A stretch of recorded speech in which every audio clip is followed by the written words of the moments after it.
Hello everyone, welcome to my channel chemistry notes by Ankita, myself Ankita Sharma. आज का जो हमारा टॉपिक रहेगा वो रिएक्शन मैकेनिज्म पे रहेगा, जिसमें रिएक्शन मैकेनिज्म के दो पार्ट में मैंने डिवाइड किया है। पहले पार्ट 1 डिस्कस करेंगे, जिसमें हम न्यूक्लियोफिलिक सब्स्टिट्यूशन रिएक्शन और एलिमिनेशन रिएक्शंस देखेंगे, और सेकेंड वाले पार्ट में एनजीपी और जो आपकी बाकी रिएक्शंस है वो हम देखेंगे। ठीक है, तो let's continue with the reaction mechanism part 1। So reaction mechanism में जो हम पहली टाइप देखेंगे वो न्यूक्लियोफिलिक सब्स्टिट्यूशन रिएक्शंस टाइप देखेंगे। ओके, तो न्यूक्लियोफिलिक सब्स्टिट्यूशन रिएक्शन में आपकी अगर सब्स्टिट्यूशन रिएक्शन sp2 कार्बन पे हो, ठीक है, sp2 कार्बन पे हो, तो उस केस में कोई रिएक्शन नहीं होती। ऐसा क्यों? क्योंकि जब भी आप sp2 पे रिएक्शन कराने जाओगे, उस केस में इस पे पॉसिबिलिटी क्या है, पार्शियल पॉजिटिव है और इधर पार्शियल नेगेटिव है, बिकॉज इलेक्ट्रोनेगेटिव एटम है आपका हेलोजन। ओके, हेलोजन हो या कोई अदर इलेक्ट्रोनेगेटिव एटम है, तो क्या होगा, यहाँ पे पॉजिटिव आएगा और पॉजिटिव चार्ज sp2 कार्बन पे बर्दाश्त नहीं होता। इसी वजह से आपके एराइल या विनाइल हैलाइड नॉर्मल कंडीशन में, मतलब माइल्ड कंडीशन में रिएक्शन नहीं देते हैं। ठीक है, सो इन जनरल हम जब भी देखते हैं कि sp2 कार्बन पे न्यूक्लियोफिलिक सब्स्टिट्यूशन रिएक्शन नहीं होती। नेक्स्ट है आपका nucleophilic substitution on saturated carbon, जो कि हम वास्टली हमेशा से पढ़ते हुए आए हैं आपके इंटरमीडिएट से।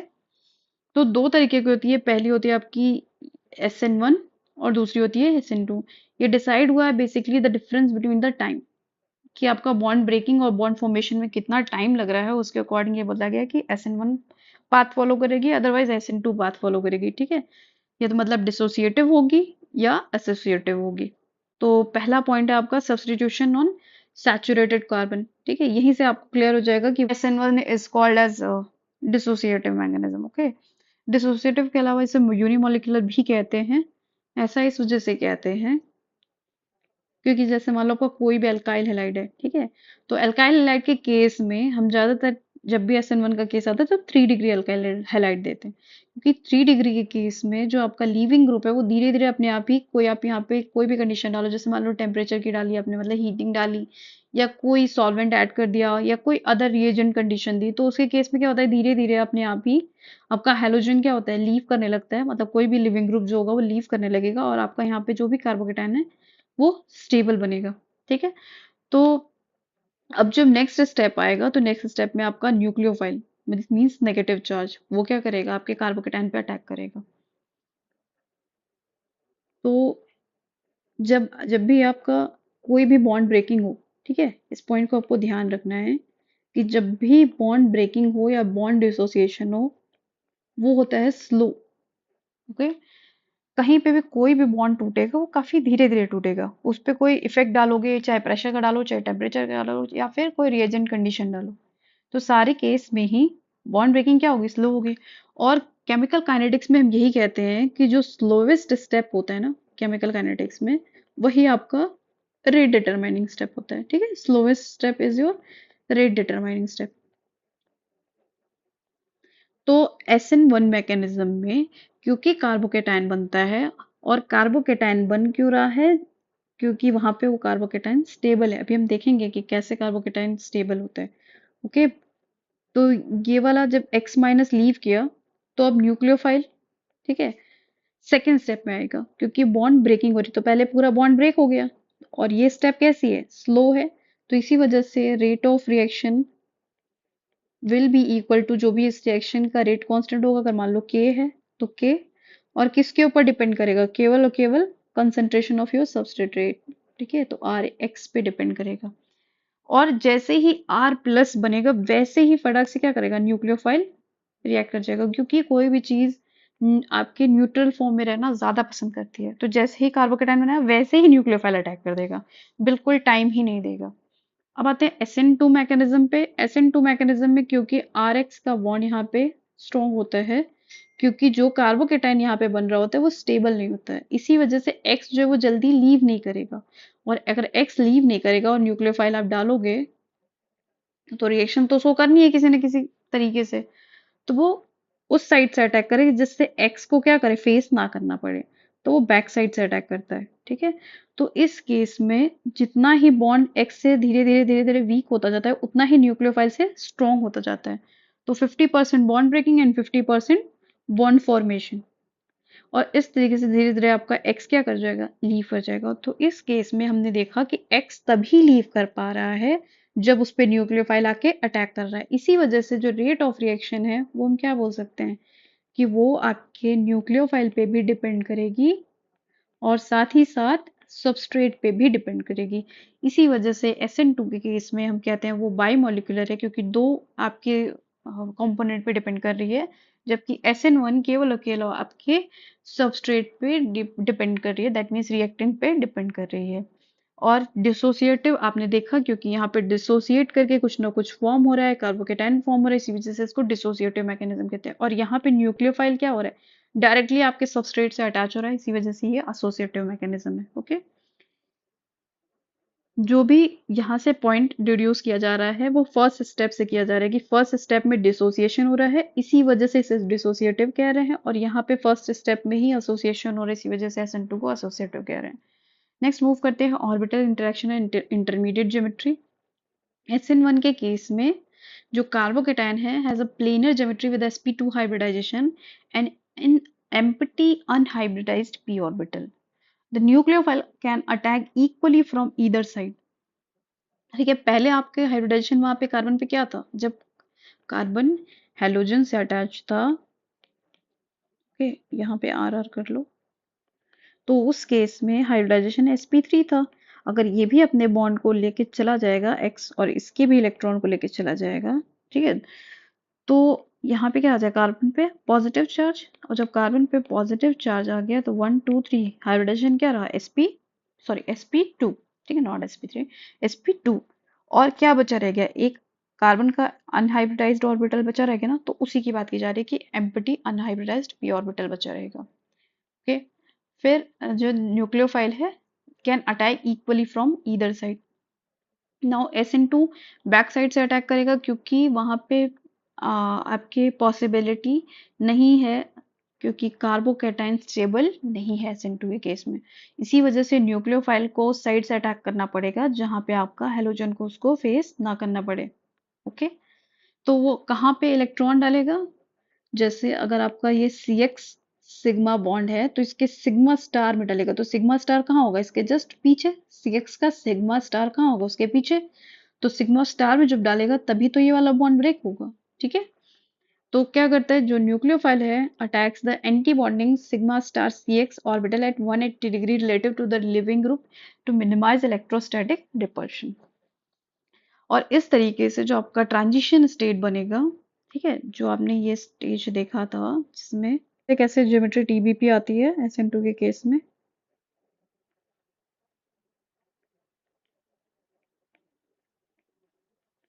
यहाँ आपके हेलोजन है, न्यूक्लियोफाइल आएगा, न्यूक्लियोफाइल ये अगर इसका सिग्मा है तो इसके सिग्मा स्टार में डालेगा, तो ये कहाँ से डालेगा, इधर डालेगा सिग्मा स्टार में। तो आपको कैसी ज्योमेट्री देखने को मिल रही है, ये H इधर, ये H इधर, यहाँ X है और न्यूक्लियोफाइल इस तरीके से, ठीक है। आप इसको कंप्लीट बॉन्ड ना दिखाओ, because that will be wrong. Dotted दिखाएंगे तो इट्स क्लियर, क्योंकि कार्बन के 5 बॉन्ड तो पॉसिबल नहीं है ना। ओके, तो डॉटेड दिखाने का मतलब है कि एक जगह बॉन्ड ब्रेकिंग हो रही है और आपकी बॉन्ड फॉर्म हो रही है, ठीक है, ये आपकी बॉन्ड ब्रेकिंग हो रही है और इधर फॉर्मेशन हो रही है। ओके, तो ये किस तरीके की ज्योमेट्री है, this is your TBP। Okay, TBP transition state है। तो SN2 transition state place leaving group X and nucleophile at apical position, ठीक है। तो अगर ये इस तरीके से है, ठीक है, तो ये क्या हो जाएगा, ये मान लो इसका ये अबव द प्लेन है और ये क्या है, बिलो द प्लेन है। Okay, now stereochemistry and racemisation versus inversion. तो जब भी आपका SN1 का केस आएगा तो वहां पे हमें रेसिमाइजेशन देखने को मिलता है, ऐसा इस वजह से क्योंकि जब आपका ये केस है,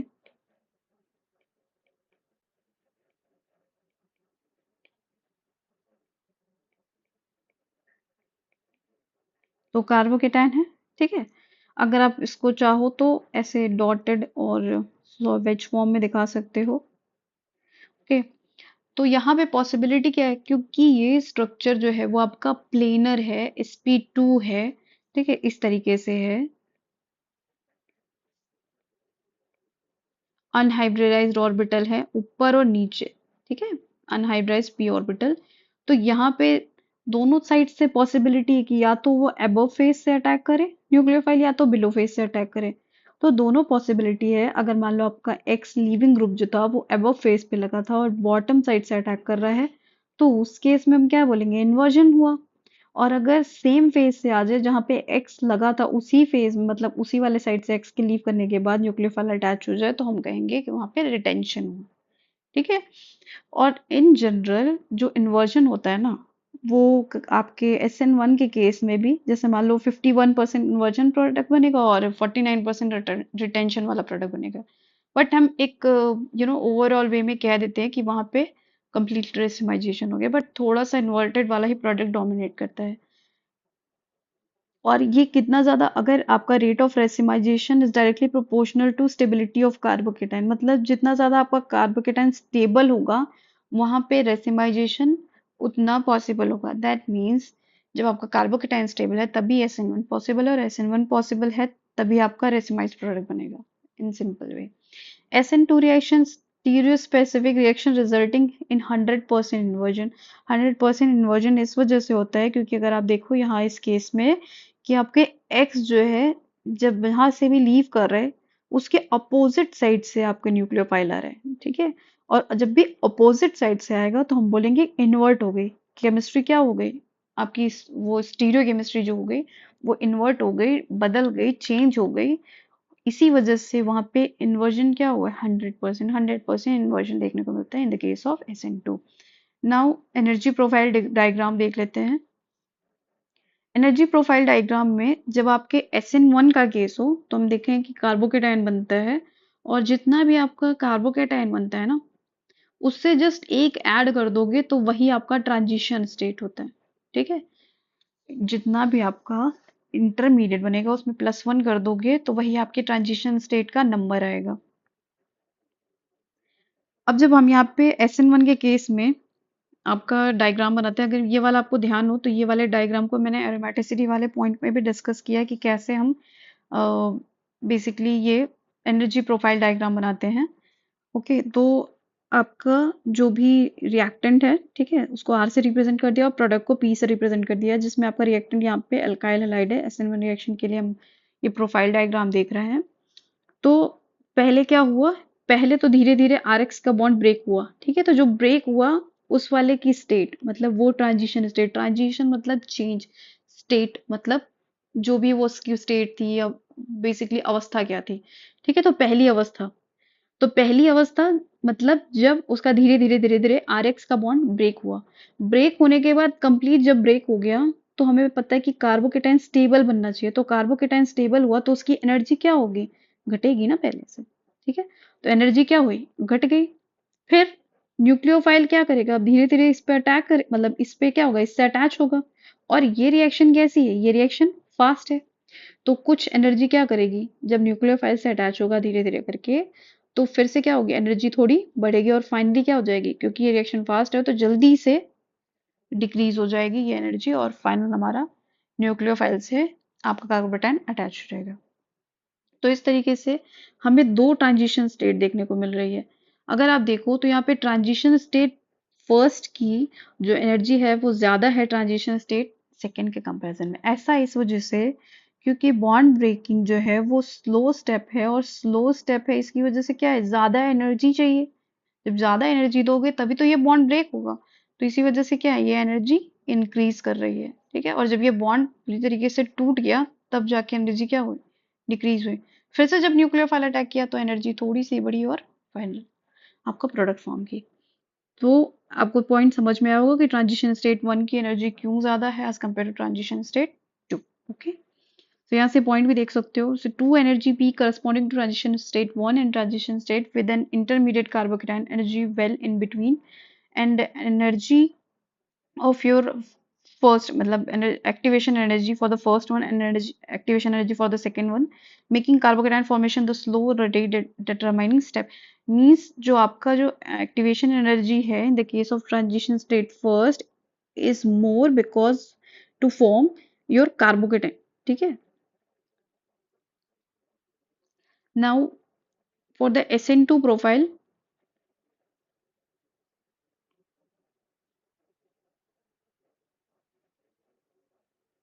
potential energy, progress of reaction. ठीक है, रिएक्शन प्रोग्रेस मतलब बेसिकली कैसे आपका रिएक्टेंट प्रोडक्ट में कन्वर्ट हो रहा है। तो इस केस में हमने देखा था SN2 के केस में कि जो भी आपका अल्काइल हैलाइड था न्यूक्लियोफाइल से अटैक करके और एक ट्रांजिशन स्टेट बना रहा था जिसमें न्यूक्लियोफाइल R और X इस तरीके का कुछ ट्रांजिशन स्टेट बन रहा था और फाइनली न्यूक्लियोफाइल आपके कार्बन से अटैक होकर X लीव कर जा रहा था। ठीक है, तो आपके अल्काइल हैलाइड की कुछ एनर्जी होगी। ओके, फिर धीरे धीरे क्या करेगी जब न्यूक्लियोफाइल अटैक करेगा, तो क्योंकि बॉन्ड डिसोसिएशन हो रहा है और बॉन्ड सॉरी यहाँ तो बॉन्ड फॉर्मेशन हो रहा है और ये बॉन्ड डिसोसिएशन हो रहा है, तो कुछ तो एनर्जी में चेंज आएगा ही। तो एनर्जी बढ़ेगी क्योंकि आपने फैक्टर्स लगाए हैं। धीरे धीरे क्या होगी, जैसे जैसे आपका एक्स का बॉन्ड वीक होता जाएगा वैसे वैसे न्यूक्लियोफाइल के साथ बॉन्ड स्ट्रांग हो जाएगा। तो यहाँ पे एक ट्रांजिशन स्टेट,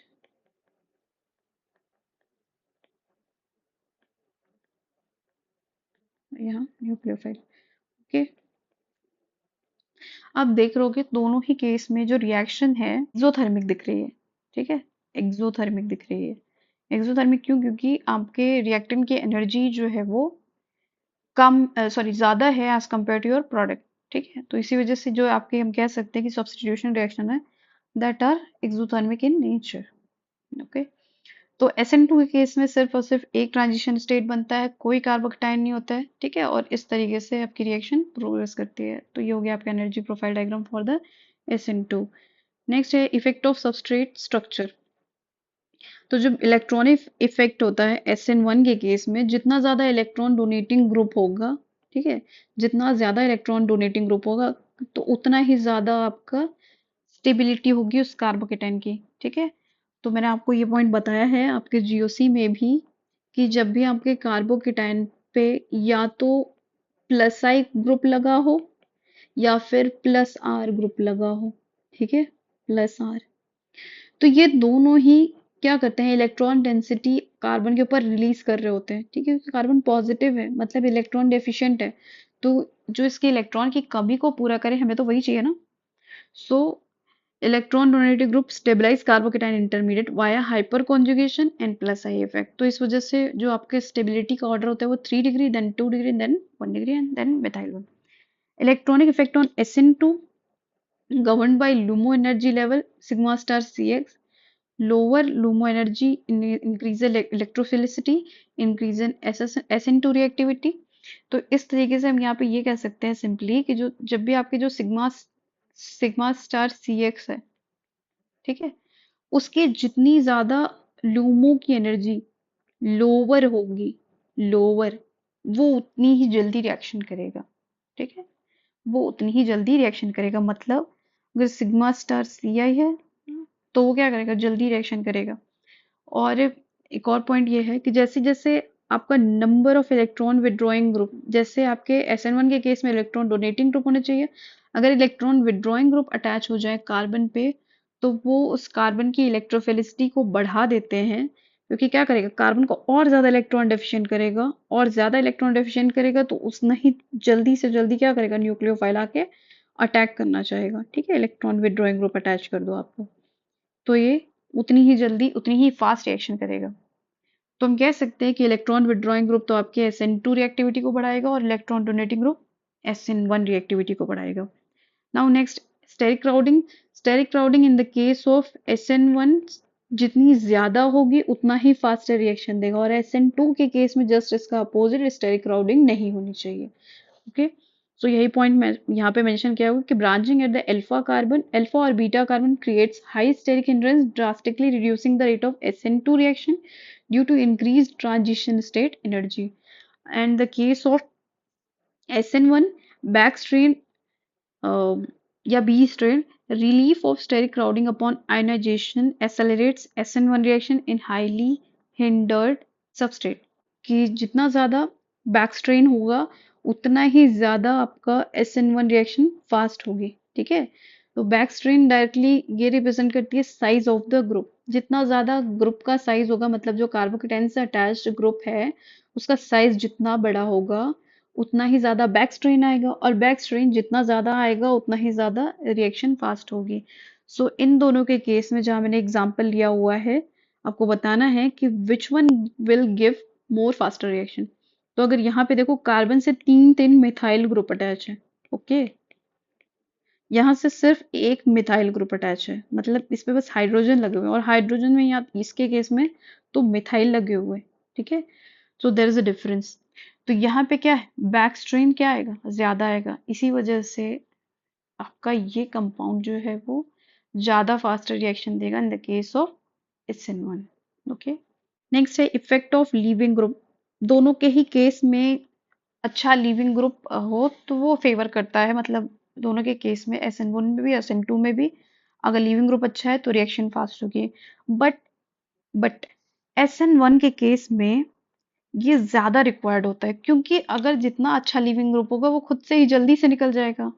ओके, अगर पुअर लिविंग ग्रुप होगा तो वो जल्दी नहीं निकलना चाहेगा, तो रिएक्शन कैसे होगी। तो हम कह सकते हैं कि SN1 के केस में हमें कंपैरेटिवली देखा जाए तो अच्छा लिविंग ग्रुप चाहिए होता है। सो हैलाइड के केस में अगर देखो तो सबसे ज्यादा लिविंग एबिलिटी आपकी I- की होती है और सबसे कम F- की होती है। Weak bases are excellent leaving group. Weak bases जिसमें आपका ट्रिफलेट है, टोसाइलेट है, मिसाइलेट है, ब्रोसाइलेट है। Now effect of solvent, protic versus A protic. Polar protic solvent जो भी होंगे वो आपके SN1 रिएक्शन फास्टर देते हैं। ठीक है, polar protic solvent SN1 reaction fast देते हैं, क्योंकि ये दोनों को ही सॉल्वेट करते हैं, केटायन को भी और एनायन को भी, via hydrogen bonding. So solvation stabilise the transition state in SN1 reaction, क्योंकि यहाँ पे क्या है, जैसे आपका जो RX है, ठीक है, और आपने H2O लिया। ओके, तो जो R पॉजिटिव बन रहा है इसको आपका ऑक्सीजन, मतलब वाटर का O जो होगा वो भी वो ऐसे सराउंड करेगा। ठीक है, तो इसको एक तरीके से स्टेबलाइज करेगा। ओके, स्टेबलाइज करेगा, और आपके X- को भी इसी तरीके से क्या कर देगा, सॉल्वेट करेगा, इसका H वाला पार्ट। ठीक है, वाटर के H वाला पार्ट जो है वो सॉल्वेट करेगा, तो दोनों को ही क्या करेगा, स्टेबलाइज करेगा। और इसी वजह से हम कह सकते हैं कि जो पोलर प्रोटिक सॉल्वेंट होते हैं वो फास्टर रिएक्शन देते हैं। ठीक है, और सॉल्वेशन की वजह से आपका जो ट्रांजिशन स्टेट है वो भी स्टेबलाइज होता है, because carbocation is being stabilise with your you know polar protic solvent. Polar aprotic solvent के केस में, क्योंकि यहाँ पे पोलर ए प्रोटिक के केस में मैंने देखा, हम लोगों ने देखा है कि न्यूक्लियोफाइल भी आता है। ठीक है, और पहले स्टेप में ही आ जाता है न्यूक्लियोफाइल, और जब पहले स्टेप में ही न्यूक्लियोफाइल आ जाता है तो न्यूक्लियोफाइल को तो इस पर जल्दी से रिएक्शन करना है। ओके, तो न्यूक्लियोफाइल को अगर इस पे जल्दी से रिएक्शन देना है तो एक और पॉइंट, क्या रिएजेंट जब भी आप लेते हो तो उसमें क्या नेगेटिव चार्ज डाल देते हो, मतलब बेसिकली कोई भी, जैसे आपने लिया X-, ठीक है, या Cl-, या फिर कोई और ग्रुप ले लिया, मान लो OBr-, तो ऐसा तो है नहीं कि ये इस फॉर्म में एग्जिस्ट करता है, कोई इसका कॉन्जुगेट पार्ट तो होगा ना। तो जैसे मान लो ये आपके Cl का कॉन्जुगेट पार्ट मान लो Na+ है, तो ये जो कैटायन वाला पार्ट होता है ना, ये कैटायन वाला पार्ट तो आपके पोलर एप्रोटिक सॉल्वेंट से सॉल्वेट हो जाता है, क्योंकि वहां पे क्या है, जैसे मान लो पोलर एप्रोटिक सॉल्वेंट में आपने एसीटोन ले लिया, तो एसीटोन में स्टोन का स्ट्रक्चर ये, तो आपके कैटायन वाले पार्ट को तो ये सॉल्वेट कर देता है, बट एनायन वाले पार्ट को सॉल्वेट करने के लिए ऐसा कुछ नहीं है। ठीक है, बिकॉज CH3 है, C और H के बीच में आपका कोवैलेंट बॉन्ड है, तो ये हाइड्रोजन बॉन्डिंग इस तरीके से तो कुछ करने जाएगा नहीं। यहाँ पे पॉसिबल है ना, इस केस में तो पॉसिबल है नहीं। तो यहाँ पे केवल और केवल कैटायन ही सॉल्वेट हो पाता है, एनायन ही सॉल्वेट होता है, तो इसी वजह से न्यूक्लियोफाइल क्या करेगा, जल्दी से रिएक्शन देगा। तो इसी वजह से हम कहते हैं कि RSN2, मतलब rate of reaction in the case of SN2 faster होता है इन the case of polar aprotic solvent, क्योंकि वहां पे केवल और केवल क्या सॉल्वेट होता है, कैटायन। सो एक ये कंपैरिजन टेबल मैंने बनाई है जिसमें आप देख सकते हो जो भी मैंने ऊपर वाले पॉइंट्स एक्सप्लेन किए हैं वो उसमें समराइज्ड हैं, ठीक है, तो आप वो चेक कर सकते हो। तो फाइनल समरी ये है आपकी, 0 डिग्री है वो तो हमेशा SN2 देगा और 3 डिग्री हमेशा SN1 देगा। 2 डिग्री वाला जो है वो या तो SN1 देगा या तो SN2 देगा, और ये कंप्लीटली डिपेंड करेगा आपके सॉल्वेंट के ऊपर, ठीक है, कि सॉल्वेंट आपने क्या लिया हुआ है या फिर जो आपका सबस्ट्रेट है उसके ऊपर किस तरीके का ग्रुप अटैच्ड है, इलेक्ट्रॉन विड्रॉइंग ग्रुप या electron donating group. Case of 1 degree आपको ज्यादातर SN2 ही देखने को मिलेगा। बहुत कम ही ऐसे केस होंगे जहाँ पे आपको SN1 देखने को मिलेगा, जो कि हम आगे वाली क्लास में अपने आगे वाले लेक्चर में देखेंगे।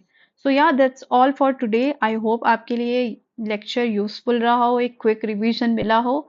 सो अगर आपको मेरी वीडियो अच्छी लगी हो तो प्लीज़ मेरे चैनल को सब्सक्राइब कर दे और ऐसी ही और यूजफुल वीडियो के लिए मेरे साथ बने रहें। Thank you so much for watching.